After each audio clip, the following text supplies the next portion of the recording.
यशाया 60 उसकी 1 आयत में लिखा, उठ प्रकाशमान हो क्योंकि तेरा प्रकाश आ गया है और यहोवा का तेज तेरे ऊपर उदय हुआ है।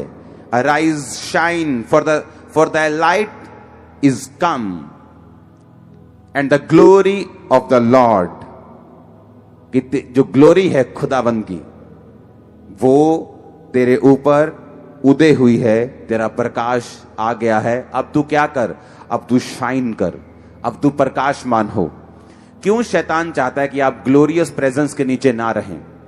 मैं जिस चीज की बात कर रहा हूं ये पाप और पवित्रताई, ये अलग टॉपिक है। ये पाप और पवित्रताई का टॉपिक नहीं है, ये उसके अलग, ये उसके ऊपर की चीज है। एक व्यक्ति पाप से आजाद हो सकता है, पर साथ साथ ऐसा भी हो सकता है कि ग्लोरियस प्रेजेंस में वो ना रहता हो। एक व्यक्ति नशा छोड़ सकता है, एक व्यक्ति पाप छोड़ सकता है, पर साथ साथ ये भी पॉसिबल है कि परमेश्वर की जो ग्लोरियस प्रेजेंस है, खुदावंद उसके साथ है, वो स्वर्ग जा रहा है, उसमें कोई शक नहीं। लेकिन जो विजिबल प्रेजेंस है, जो दिखने वाली हजूरी है, जो काम करने वाली प्रेजेंस है, हो सकता है उसकी जिंदगी में ना हो। आपका टीवी के सामने आधा घंटा बैठकर कुछ भी ऊट पटांग देखना उस ग्लोरी को खत्म कर सकता है, क्योंकि ये मुश्किल चीज है। इसलिए बहुत कम परसेंटेज है क्रिश्चियनिटी में, बहुत कम परसेंटेज है पास्टर्स में, बहुत कम परसेंटेज है जो इस ग्लोरियस प्रेजेंस को देख पाते हैं। बिना ग्लोरियस प्रेजेंस के भी कई जगह हीलिंग हो जाती है, क्योंकि वो एक वरदान है।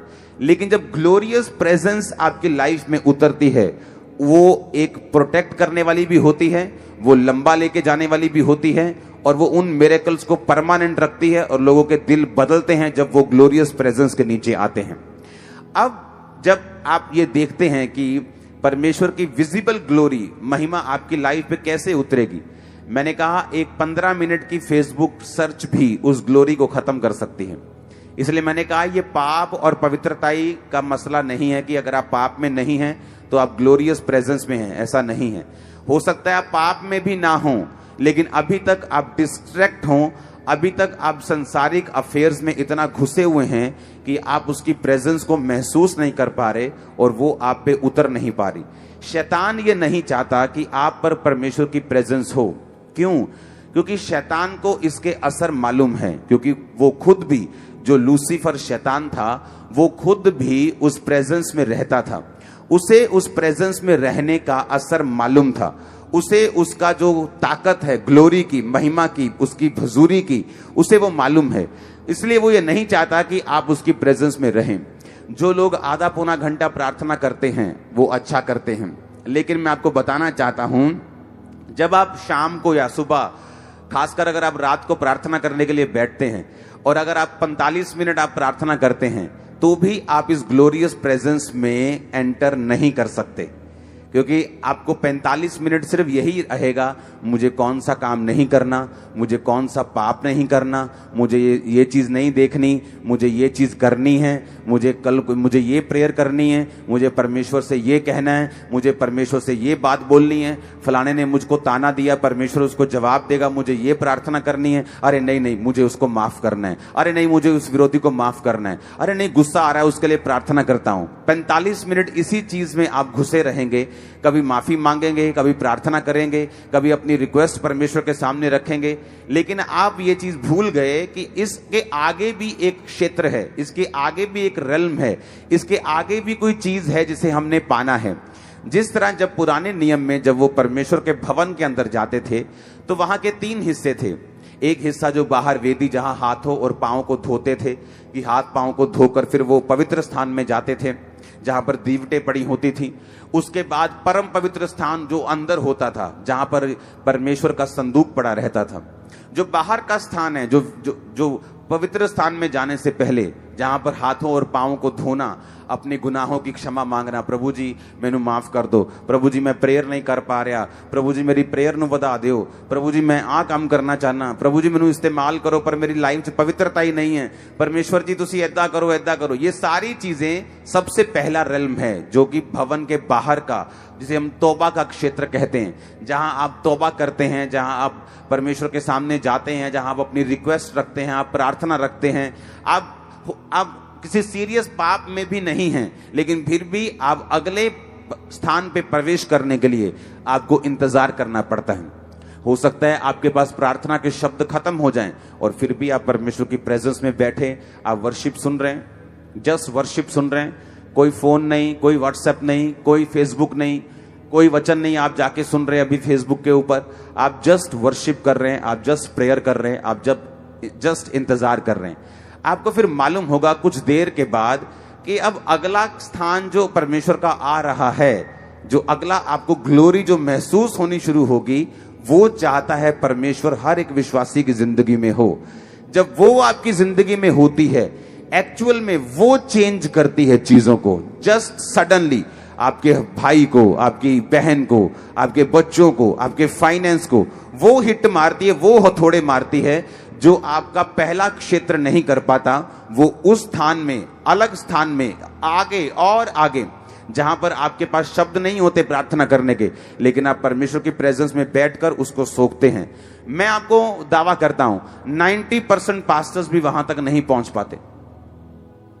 वो जस्ट शरीर में प्रार्थना करके उठ जाते हैं, लगातार 2 घंटे 1 घंटा प्रार्थना करके उठ जाते हैं, लेकिन उस जगह पे पहुंचने के लिए आपको अपने मुद्दों को, आपको अपनी चीजों को साइड पर रखकर जस्ट आप और परमेश्वर, और आपको उस ग्लोरी को, उस महिमा को अपने ऊपर उतारना पड़ता है कि आप उसकी महिमा में प्रवेश करें। जब वो महिमा में रहने का कोई पास्टर आदी हो जाए या कोई विश्वासी उस महिमा में रहने का आदी हो जाए, वो रोज रोज उस प्रेजेंस में जाता है, घंटों परमेश्वर के साथ समय व्यतीत करता है, आप फिर उसके साथ देखते हैं कि हजारों और लाखों स्वर्गदूत उनके साथ रहना शुरू करते हैं।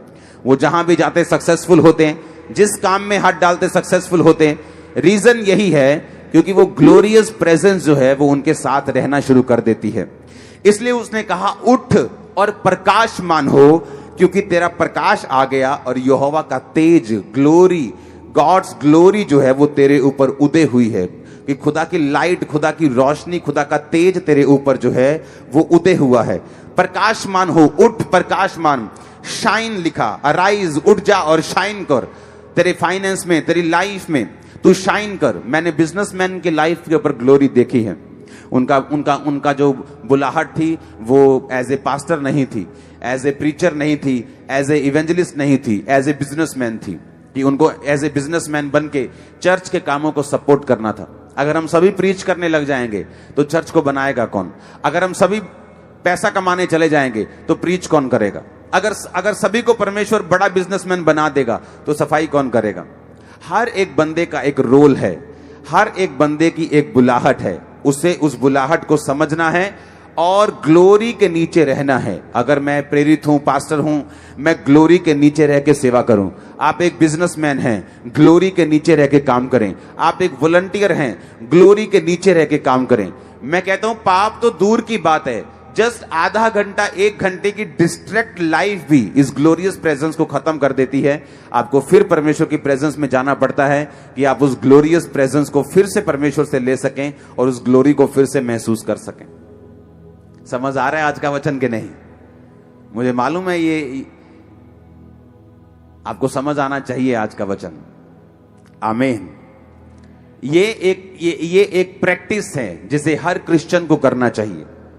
ये आधा पौना घंटे वाली प्रार्थना नहीं है, शोर मचा के वाली प्रार्थना नहीं। ये जस्ट एक ग्लोरियस प्रेजेंस। हो सकता है वो आप ऊंची आवाज में प्रार्थना करें, या पवित्र आत्मा आपको चुप रहने के लिए बोले, या आप धीमे शब्दों में प्रार्थना करें। वो जस्ट एक महसूस करने वाली प्रेयर है जब ग्लोरी आप पे उतरती है। जब कई बार हम वर्शिप करते थे, परमेश्वर की महिमा उतरती थी, तो कई बार हम जोर जोर से तालियों को बजाते थे। कई बार परमेश्वर की ग्लोरी उतरती थी तो आंसू निकलते थे। जब ये परमेश्वर की ग्लोरी उतरती थी तो शरीर कई बार हम काबू में नहीं रहते थे।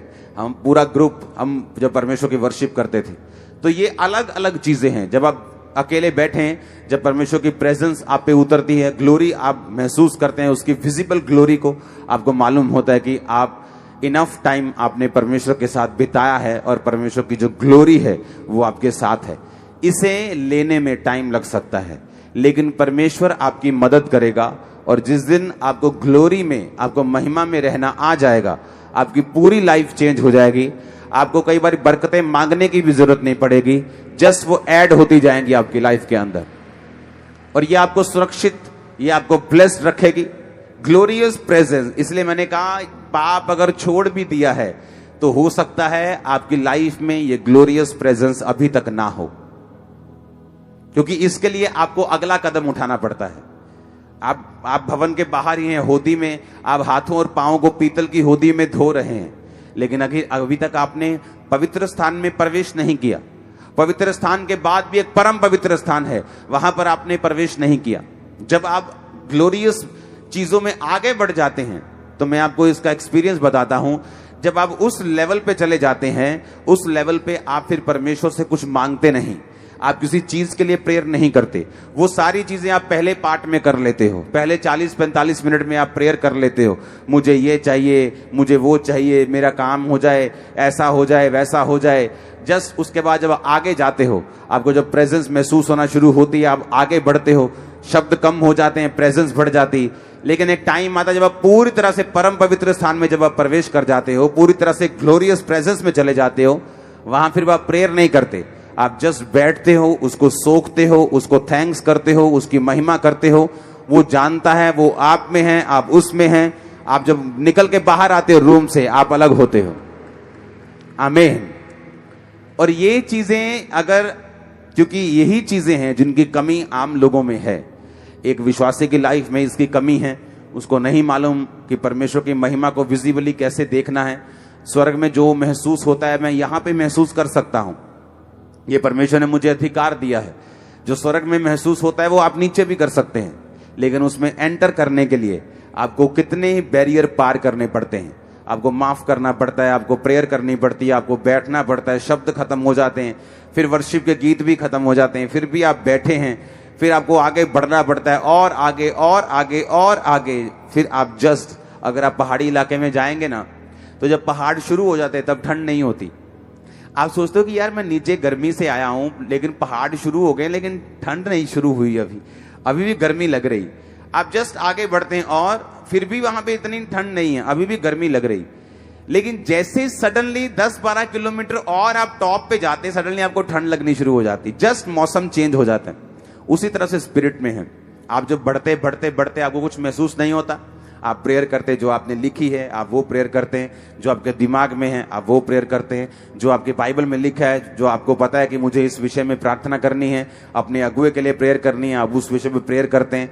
आप लगातार जब प्रार्थना करते जाते हैं, नेक्स्ट जब आप आगे बढ़ते जाते हैं, जब आप परमेश्वर से एक होना शुरू होते हैं, वो फिर समय होता है आपको ग्लोरियस प्रेजेंस से भरने का। जिसको उस चीज की आदत लग जाए, उसको फिर जो चिट्टा नशा है, जो शराब का नशा है, वो उसको जोक लगेगा, वो उसको जोकरों का नशा लगेगा, वो नशा पसंद नहीं आएगा। जिसको ये नशा लग गया कि खुदाबंद की प्रेजेंस में मुझको रहना है, उसकी ग्लोरियस प्रेजेंस के नीचे रहना है, मुझे चलना है। क्योंकि जब ऐसी प्रेजेंस के आप कॉन्शियस में हो जाते हैं, जब आपको इस प्रेजेंस में रहने का कॉन्शियस हो जाता है, विवेक हो जाता है, फिर आप जो अपनी ऑर्डिनरी लाइफ है नीचे, उसमें भी आप ध्यान रखते हैं। आप बिजनेस में जाते हैं, आप झूठ नहीं बोलते, आप घर पे बैठे हैं, आप चुगलियां नहीं करती। आपको मालूम है कि ये प्रेजेंस मुझसे चली जाएगी, ये ग्लोरी मुझसे चली जाएगी। आप फालतू चीजों में समय व्यतीत नहीं करते। आप लड़ सकते हैं, आप लड़ते नहीं। आप जवाब दे सकते हैं, आप जवाब नहीं देते, क्योंकि आपको मालूम है कि ये चीजें आपको डिस्ट्रैक्ट करने के लिए और आपकी ग्लोरियस प्रेजेंस को खत्म करने के लिए हैं। फिर क्या होता है, आप एक अच्छे क्रिश्चियन तो बनते ही बनते हैं, पर एक पावरफुल, इंपैक्टफुल और टेस्टिमनी से भरे हुए क्रिश्चियंस भी आप बनते हैं।